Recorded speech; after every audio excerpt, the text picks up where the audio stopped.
தவக்காலத்தில் மாமிசத்தை தவிர்க்கும் உண்ணாவிரத பக்தி முயற்சிக்கு பதிலாக திருத்தந்தை பிரான்சிஸ் 15 எளிய தொண்டு செயல்களை முன்மொழிகிறார். அவை இதோ உங்களுக்காக. எப்பொழுதும் எல்லா இடத்திலும் பிறருக்கு வணக்கம் செலுத்துங்கள். நன்றி செலுத்துவதற்கு தேவையே இல்லாத போதும் கூட பிறருக்கு நன்றி செலுத்துங்கள். உங்களது சொல்லாலோ அல்லது செயலாலோ பிறரை நீங்கள் எவ்வளவு நேசிக்கிறீர்கள் என்பதை அவர்களுக்கு நினைவூட்டுங்கள்.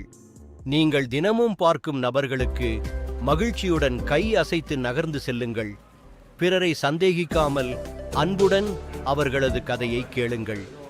உங்களையே நீங்கள் அன்பு செய்வதை நிறுத்திவிட்டு பிறருடைய தேவை என்ன என்பதில் கவனமாக இருங்கள்.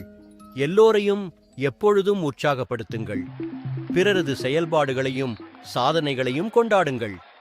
உங்களது தேவையை விட அதிகமாக இருப்பதை தேவையில் இருப்பவருக்கு கொடுத்து விடுங்கள். ஓய்வு தேவைப்படுபவர்களுக்கு ஓய்வு எடுக்க உதவி செய்யுங்கள். பிறரை அன்புடன் திருத்துங்கள்.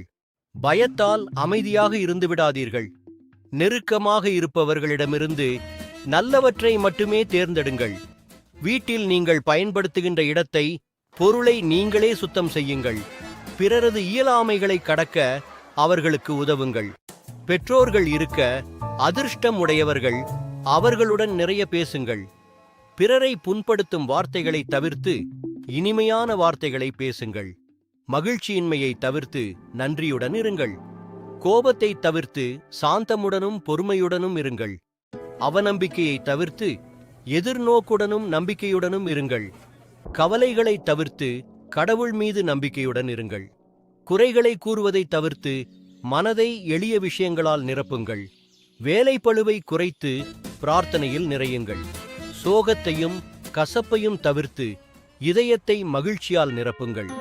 சுயநலம் தவிர்த்து பிறர் மீது இரக்கம் நிறைந்தவர்களாயிருங்கள். மன்னிப்பின்மையை தவிர்த்து பிறரை மன்னிக்கும் குணம் நிறைந்தவர்களாயிருங்கள். அதிகம் சொல்வதை தவிர்த்து அமைதியுடன் பிறர் சொல்வதை கேட்பவர்களாயிருங்கள்.